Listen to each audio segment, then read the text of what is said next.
अंतरराष्ट्रीय युवा विद्वान, जैन दर्शन में यूनिवर्सिटी टॉप व गोल्ड मेडलिस्ट, जैन सिद्धांत एवं न्याय विषयों को सरलता से समझाने वाले, यूएसए, इंग्लैंड, ऑस्ट्रेलिया आदि अनेक देशों में जैन धर्म की महती प्रभावना करने वाले, पंडित टोडरमल पुरस्कार, युवा विद्वत रत्न आदि अनेक पुरस्कारों से सम्मानित मूर्धन्य विद्वान डॉक्टर संजीव कुमार गोधा जयपुर द्वारा जानिए धर्म का मर्म।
सिद्ध सूर्य उपाध्याय साधु सर्व अर्थ के प्रकाशी मांगलिक उपकारी है।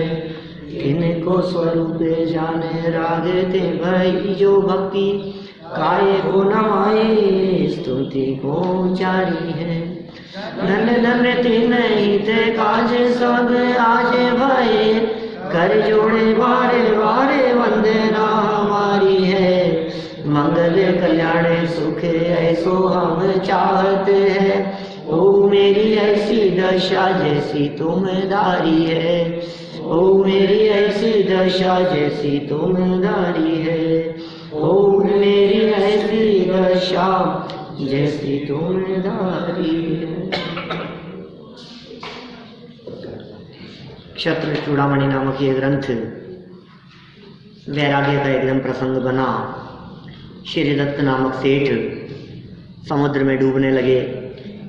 विपत्ति का समय आ गया और उपदेश भी देने लगे। तत्वज्ञानी थे, तत्वज्ञ थे, हृदय में धैर्य धारण किए हुए थे। अन्य को समझाने लगे विपत्ति के समय में शोक नहीं किया जाना चाहिए और विपत्ति से बचने का सही उपाय यही है कि तुम तत्वज्ञानी बनो। विपत्तियों के आने पर धर्म का पालन करो। विपत्तियों के आने पर अपने स्वभाव का अवलंबन लो। न ले पाओ तो विकल्पात्मक अवस्था में उसका चिंतन करो। ये भी न हो पाए तो प्रभु का स्मरण करो, पंच परमेष्ठियों का स्मरण करो। नमोकार मंत्र का स्मरण करते हुए पंच परमेष्ठियों के स्वरूप का चिंतन करने का प्रयास करो कि ओहो हमारे जीवन में ये क्या संकट आया है। कुछ नहीं है। देखो उन ज्ञानी धर्मात्मा महापुरुषों को, उनके जीवन में कितने बड़े बड़े संकट नहीं आए, लेकिन उसके बावजूद भी वे विचलित नहीं हुए। आखिर विचलित नहीं होने के पीछे आधार क्या है? तो ये तत्वज्ञान ही उसके पीछे एकमात्र आधार कहा गया है। देखिए अब सुख का सच्चा उपाय बतलाते हैं। विपत्ति से बचने का उपाय तो निर्भय हो जाओ, डरो मत। घबराहट से काम नहीं चलेगा, डर से काम नहीं चलेगा। अब सुख का सच्चा उपाय 18 नंबर श्लोक, तीसरा लंब, तृतीय अध्याय है ये, 185 नंबर पेज है।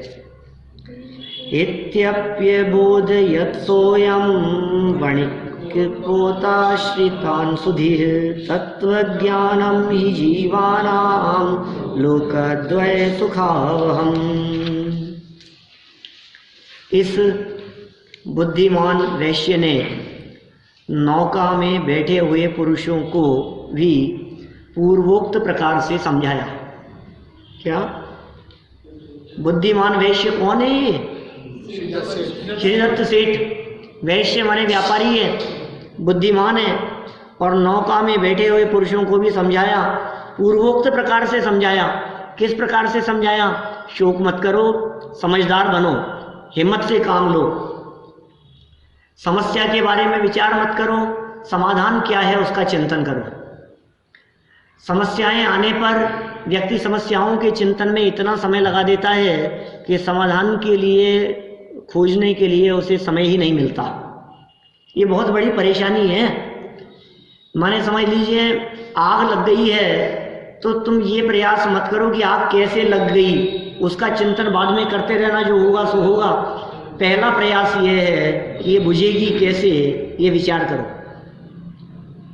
संकट आ गया है तो वो संकट मिटे कैसे, समस्या आ गई है वो समस्या दूर कैसे हो। चिंतन समस्या का नहीं, समाधान का होना चाहिए। बिल्कुल हमेशा अपने दिमाग में यहाँ पक्का सेट करके रखना। समस्याएं तो कदम कदम पे दिखेंगी आपको। घर परिवार में समस्याएं कम नहीं होती हैं, चाहे वो घर में बिजली की समस्या हो, पानी की समस्या हो, गैस सिलेंडर खत्म हो गया हो, समस्याएं तो है, बहुत समस्याएं हैं। कभी घी खत्म हो गया है, कभी कुछ हो गया है, कभी कपड़े फट गए हैं, जल गए हैं, कभी नौकरानी नहीं आई है, काम करने वाली नहीं आई है, कभी दूध वाला नहीं है। समस्याएं तो है ना, छोटी छोटी सी। हाँ, आज ये खत्म हो गया, आज ये हो गया, कभी चश्मा टूट गया, कभी मोबाइल खराब हो गया, समस्याएं तो है। आप अब वो समस्या हो गई है, क्यों हुई है वो समस्या? आपके द्वारा पूर्व में किए गए पाप कर्म के उदय से ही ये प्रतिकूल परिस्थिति बनी है। अब क्या करें?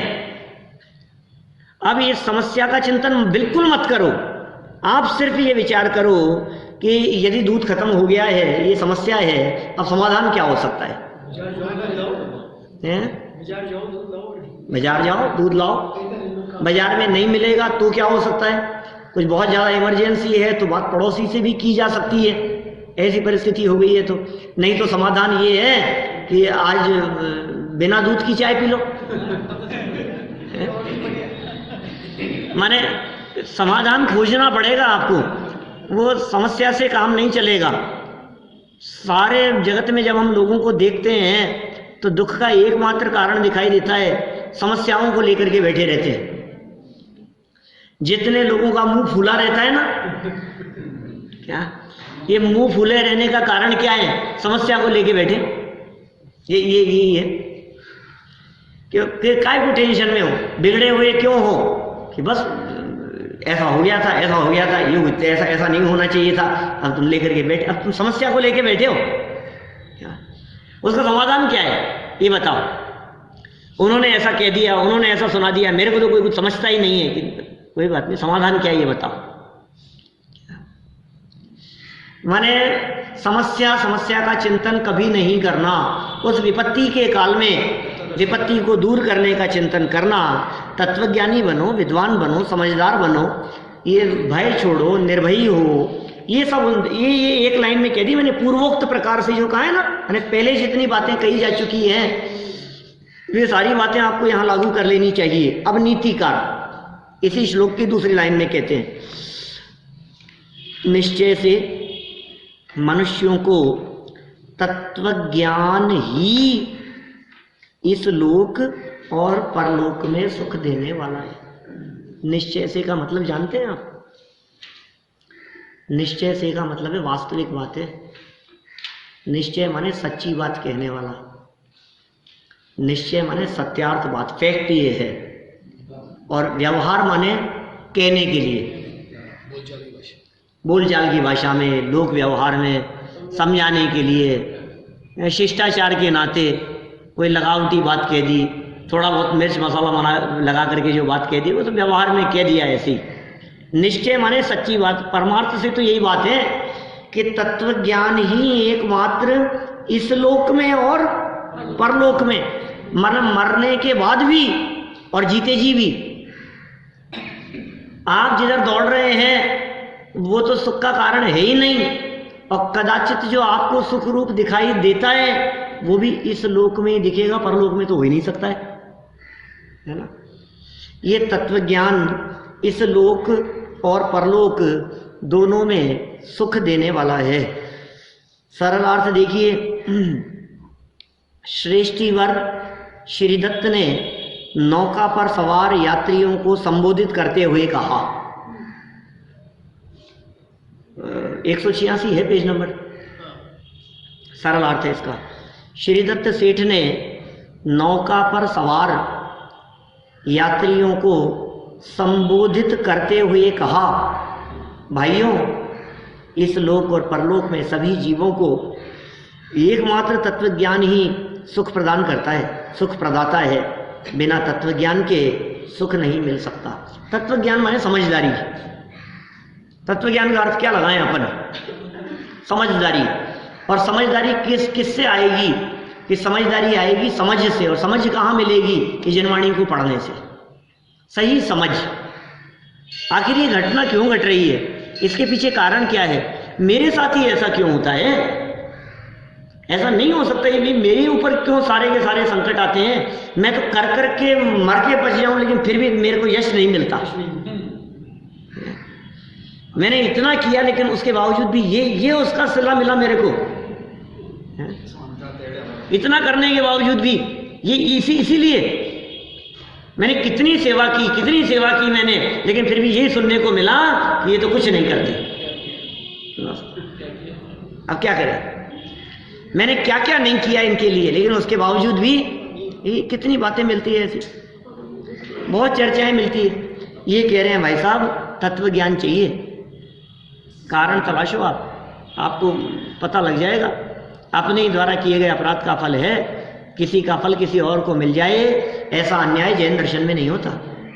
सवारियां सेठ की बात माने या ना माने, सेठ का तो ऐसा सच्ची ज्ञान देने कराना कर्तव्य है, और इसका पुण्य तो बन रहा है, पुण्य बन रहा है। बिल्कुल, आपको आपकी भावना का फल मिल रहा है। सामने वाला आपकी बात मान रहा है कि नहीं मान रहा है, वो उसके भाग्य पर निर्भर करता है। लेकिन ज्ञानी जन ये सच्ची बात कहने से चूकते नहीं है, सही बात कहते हैं, यथार्थ बात कहते हैं, जनवाणी के अनुसार कहते हैं। जिससे निराकुलता हो यह बात ज्ञानियों के द्वारा कही जाती है। माने ज्ञानी जन निराकुलता के मार्ग का अवलंबन लेते हैं। समाधान क्या होना चाहिए? ये सब समाधान है ना हमारे पास में, दो लोगों में झगड़ा हो गया, और समाधान है ना हमारे पास में कि क्या क्या क्या समाधान है, हटा दो इसको रास्ते से, ये समाधान है। सोचता है व्यक्ति, क्या क्या सोच रहे हैं कि इनके पति पत्नी में झगड़ा हो रहा है आपस में, समाधान है हमारे पास में क्या कि तलाक करा दो इनका। समाधान ही तो बता रहा हूं तुम्हारे को, फिर नहीं होगा झगड़ा कुछ भी। अरे भाई सुनो तो सही, हम जिस समाधान की बात कर रहे हैं, आपका ये समाधान निराकुलता से होकर गुजरना चाहिए। तोड़ रहा है, जोड़ नहीं रहा। समझ में आ रही है बात? माने वो समाधान खोजिए। समाधान तो सबको दिखता है, भोजन करने की व्यवस्था नहीं है हमारे पास में, रोटियों की व्यवस्था नहीं है, तो समाधान क्या है कि काम कर, मेहनत मजदूरी कर। और चोर कहता है कि मेरे पास समाधान है ना, कि चलो ताले तोड़ लेते, व्यवस्था हो जाएगी, जेब काट लेते। वो ही समाधान आखिर उसने जेब क्यों काटी? अपनी समस्या के समाधान के लिए। तो बोले समाधान तो होना चाहिए, लेकिन वो समाधान सही दिशा में होना चाहिए। वो समाधान ऐसा होना चाहिए जिस समाधान में निराकुलता हो, जिस समाधान में टेंशन नहीं हो, घबराहट नहीं हो, आकुलता नहीं हो, ऐसा समाधान होना चाहिए। निराकुलता का मार्ग ही सच्चा मार्ग है। ये तत्व ज्ञान की शरण इसीलिए है कि इसकी शरण लेने पर निराकुलता मिलती है, इसलिए इसे सच्चा मार्ग कहा है यहाँ। इसके बिना तो सुख मिलता नहीं है। कर लो आप कुछ भी, कितने उदाहरण देवें, कितने प्रसंग आपको बतलाएं, खूब सोचो आप। जितना चिंतन करेंगे उतना आपको हासिल होगा। बोलो इलेक्शन में खड़े हुए और जीत गए तो अब तो सुखी हुए ना? अब तक तो दुखी किस वजह से थे? टिकट नहीं मिला इसलिए दुखी थे, फिर टिकट मिल गया, अब सुखी हुए कि नहीं हुए? अब जीतूंगा या हारूंगा चालू हो गया। अब इलेक्शन हो गए, क्या रिजल्ट क्या आएगा, क्या आ भी गया, अब जीत गए, अब तो सुखी हो गए। इतने कम वोटों से कैसे जीता? और जीत गया तो अब तो कुछ ऐसी जुगाड़ लगाई जाए कि मंत्री बन जाऊं, कुछ नाम मेरा सेलेक्ट हो जाए, और फिर कोई डिपार्टमेंट तुम्हें मिल भी गया तो ये क्यों मिला, ये मिल जाता तो ज्यादा अच्छा रहता। हम क्या कह रहे हैं, आपकी ये जो आकुलता का जो समाधान है वो समाधान इस जनवाणी के मार्ग से होकर के मिलता है, यहां से मिलेगा समाधान। इस जन्म में भी और अगले जन्म में भी, इस जन्म और पर जन्म, इस लोक और परलोक दोनों में सुख तत्व ज्ञान के बिना नहीं मिल सकता। देखो क्या तत्व ज्ञान, क्या चर्चा चल रही है वहां, नाव डूब रही है। श्रीदत्त नाम के एक सेठ हैं, व्यापार के लिए गए थे, समुद्र पार चले गए थे, बहुत धन कमाया।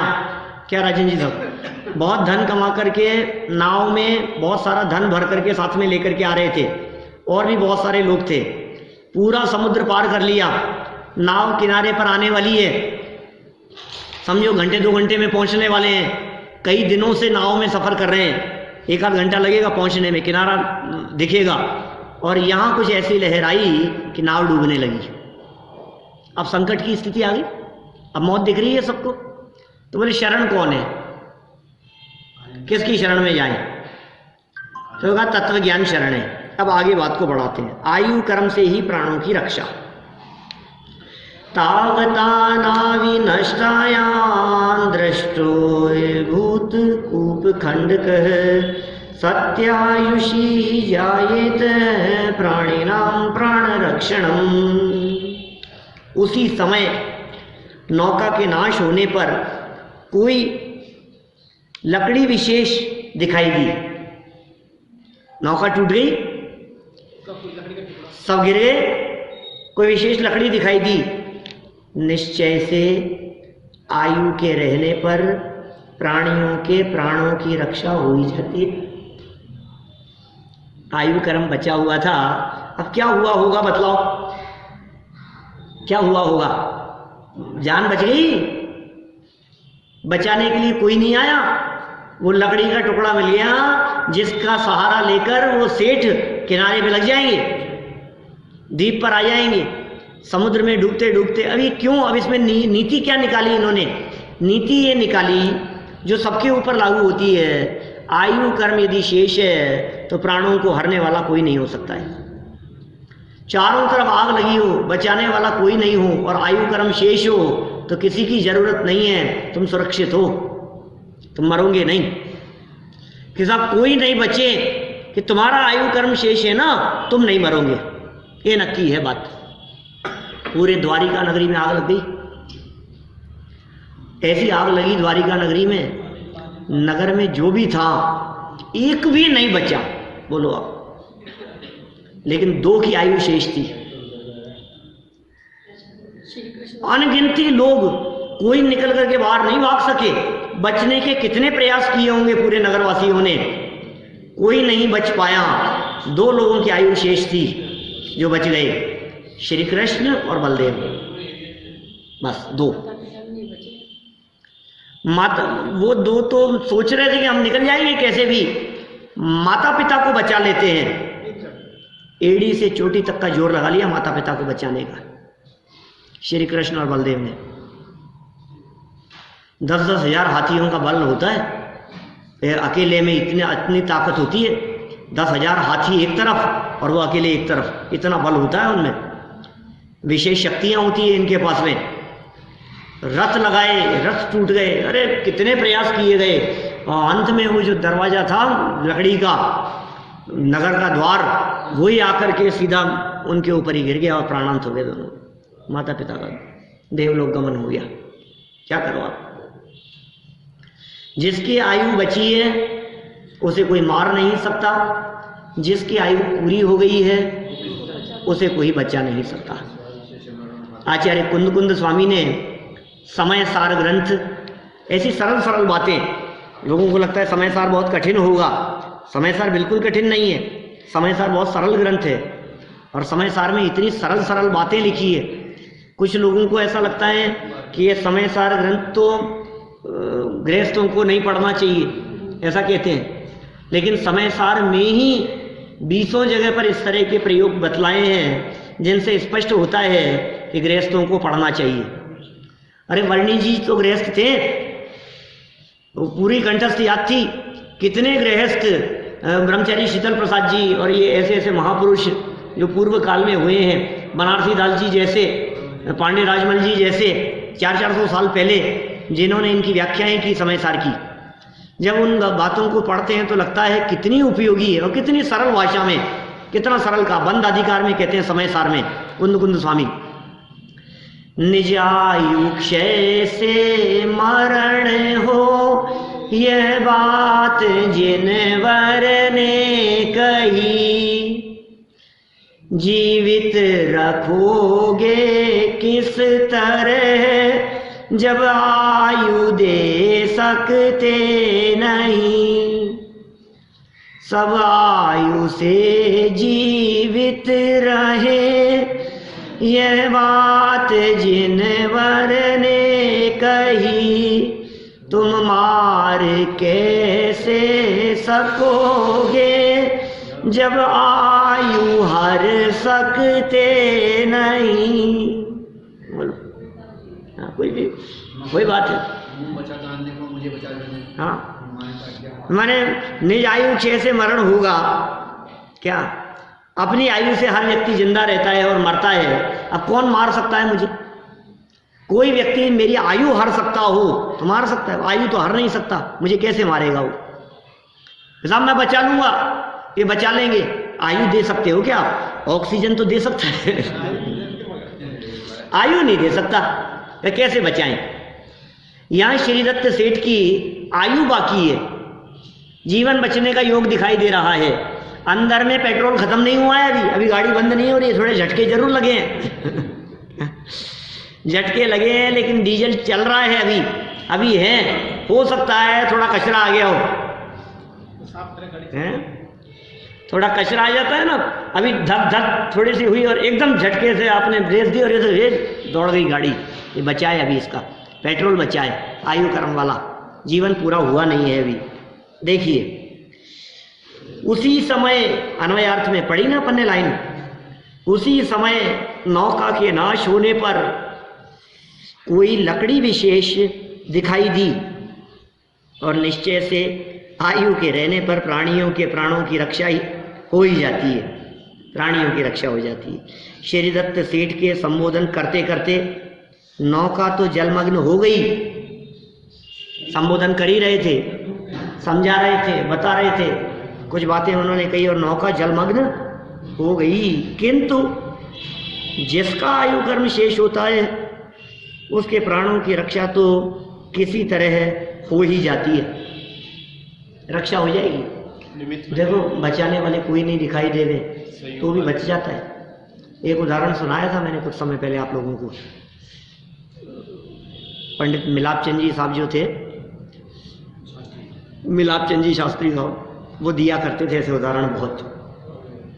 22 साल पहले उनका स्वर्गवास हो गया, 22-23 साल पहले सुनते थे खूब उनको। क्या उदाहरण था वो कबूतर जो बैठा था, ध्यान आ गया, पेड़ के ऊपर, शिकारी और बाज। क्या दीपेश जी, बाज बैठा है, चक्कर लगा रहा है झपट्टा मारने के लिए कि ये उड़े और मैं जाकर के इस पर झपट्टा मारूं, और कबूतर को दिख रहा है बाज। एक शिकारी दिख रहा है, वो नीचे से निशाना लगा रहा है कबूतर की तरफ, और निशाना लगा रहा है, बोले ये हिले नहीं कबूतर तो मेरा निशाना सही लग जाए। शिकारी सोच रहा है कि वो स्थिर रहे, और बाज सोच रहा है कि ये उड़े, और कबूतर सोच रहा है कि उड़ूंगा तो बाज पकड़ के मारेगा, और बैठा रहूंगा तो शिकारी के तीर से मर जाऊंगा, मेरी तो मौत नक्की है। अब क्या करूंगा? दोनों तरफ से मौत दिखाई दे रही, कहीं ना कहीं तो मरना ही है। इसके तीर से बच गया तो उसके झपट्टे से मर जाऊंगा, उससे बचा तो इसके तीर से मर जाऊंगा, क्या करूं? और आप जानते हैं कबूतर तो जब संकट आता है तो आंखें बंद कर देता है वो तो बेचारा आंखें बंद करके वो ऐसा समझता है अब कुछ नहीं है, कुछ है ही नहीं, क्या संकट है। वो आंखें बंद करके बैठ गया, और जब वो आंखें बंद करके बैठा तो एकदम एक धमाका हुआ, धड़ाम। आंखें खोल करके देखा तो बाज नीचे पड़ा था और शिकारी नीचे पड़ा हुआ था। बोले ये क्या हुआ, और सांप चलता हुआ दिखाई दिया। वहां जंगल में उधर से गुजरते हुए एक सांप ने उस शिकारी को डंक मारा, शिकारी को डंक मारा, शिकारी का हाथ से तीर छूटा और बाज के लगा। क्या, उधर से बाज मर गया, इधर से शिकारी मर गया, और इसकी आयु कर्म शेष था, ये बच गया। आपको सब और से संकट दिखाई दे रहे हैं, लेकिन फिर भी यदि आपके कोई पूर्व में किए गए पुण्य कर्म का उदय आ जाए तो वो संकट के काल से भी आप इतना सरलता से निकल जाएंगे कि आपको लगेगा ही नहीं कि कोई संकट भी आया था। ऐसा होता है, ये विशेष कर्मों की इस प्रकार की व्यवस्था बनती है ऐसी। तो ये यहाँ आयु कर्म के बारे में कह दिया, जिसका आयु कर्म शेष होता है। नीति बात है भाई, अभी ये नहीं कह रहे श्री दत्त का आयु कर्म शेष था इसलिए श्री दत्त बच गया, तो बोले तो कहानी हो जाएगी तुम्हारी। हम कहानी नहीं कह रहे, हम तो जैन अजैन सब लोगों को एक सिद्धांत बताना चाह रहे हैं। तो इसको थर्ड पर्सन में बात को कन्वर्ट कर दिया। क्या कह दिया, जिसका, अब जिसका भी समझो आपके बाबूजी का आयु कर्म शेष था तो 103 साल की उम्र में अस्पताल में चले गए, डॉक्टर ने जवाब दे दिया, घर ले आए और फिर बच गए। अब 2 साल और जिंदा रह गए। अरे ये क्या हुआ, 103 की उम्र के बाद में डॉक्टरों के जवाब देने के बाद में 2 साल जिंदा रह गए, ये क्या हुआ। ये था अभी, और कुछ भी नहीं हुआ था, और डॉक्टर को दिखाने के लिए गए थे और डॉक्टर ने कहा कुछ भी नहीं है, एक छोटा सा इतना सा ये होगा, 15 मिनट लगेंगे, और इसमें क्या हुआ कि प्राणांत हो गए। ये क्या हो गया। ये कह रहे हैं जिसका आयु कर्म शेष होता है उसके प्राणों की रक्षा तो किसी तरह हो ही जाती है, अपने आप ही हो जाती है। कहते हैं डूबते को तिनके का सहारा काफी होता है। श्रीदत्त सेठ को उसी समय लकड़ी का एक टुकड़ा दिखाई दिया जिसका उन्होंने सहारा लिया। डूबते को तिनके का सहारा होता है, ये तो कहावत है, सच में तो तिनके का तो क्या सहारा होगा, लेकिन वो कोई लकड़ी मिल गई और उसका सहारा इन्होंने ले लिया। विशेषार्थ, नाव तो डूब ही रही थी, अब जीवित रहने का कोई बाह्य साधन दिख ही नहीं रहा था, पर उसी समय श्रीदत्त सेठ को अकस्मात एक लकड़ी का टुकड़ा दिखाई दिया। अचानक सेठ को क्या दिखाई दिया, एक लकड़ी का टुकड़ा दिखाई दिया जिसका उन्होंने सहारा लिया, और उसी लकड़ी के सहारे वे समुद्र के किनारे लग गए। क्या, सहारा ले लिया, किनारे लग गए, जिससे उनके प्राणों की रक्षा हो गई। आयु कर्म शेष हो तो बाह्य साधन तो मिल ही जाते, अपने आप मिल जाएंगे, कोई ना कोई आ जाएगा। आपके यदि आयु कर्म बचा होगा तो बचाने वाला कोई ना कोई आ जाएगा अपने आप। आसमान से उतर आते हैं बचाने वाले। 700 मुनियों की रक्षा हुई। अरे ऐसे ऐसे प्रसंग सुनो आप। श्री कृष्ण का बेटा प्रद्युम्न कुमार नाम था उसका, जन्म हुआ प्रद्युम्न कुमार का। जन्म होते ही प्रद्युम्न कुमार को, जन्म था बालक कितना सा होगा, छोटा सा बालक, उसको उठाकर ले गए उसके बैरी श्री कृष्ण के दुश्मन।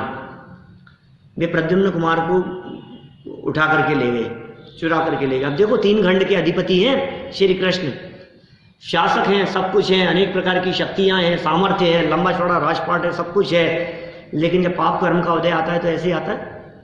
अब इतनी सिक्योरिटी के होते हुए भी उन्हीं के बच्चे को, नारायण होते हुए उनके बच्चे को उठा करके ले गए, दुश्मन उठा करके ले गए।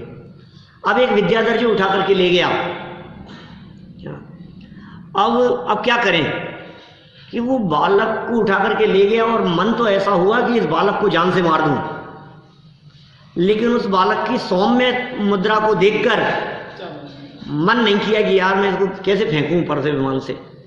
तो उसने उस बालक को कहीं शिला के नीचे दबा दिया। इतनी बड़ी शिला, बहुत बड़ी विशाल, उस बालक के लिए तो हटाना संभव ही नहीं था, कोई हटा ही नहीं सके। वो शिला उसके ऊपर रख दी, छोटे से बालक के ऊपर। बड़ा पहाड़ है, पहाड़ का पहाड़ उसके ऊपर रख दिया और चला गया वहां से। अब वो जो छोटा बालक था, तद्भव मोक्षगामी वज्रवृषभ नारा सेनन का धनी, ये श्वास लेता था, शिला हिलती थी। इसको जब हिलते हुए देखा तो उधर से कोई और, देखो पुण्य का उदय कैसा बनता है, उधर से कोई काल संवर वो उधर से गुजर रहा था और उसने जब ये देखा शिला को ऐसे होते हुए, उसने ये क्या हो रहा है, ये ऐसे कैसे। उसने शिला को हटाया तो बालक मुस्कुराता हुआ दिखाई दिया, वो उसे अपने साथ में ले गया। वहां उसका लालन पालन हुआ। कैसे?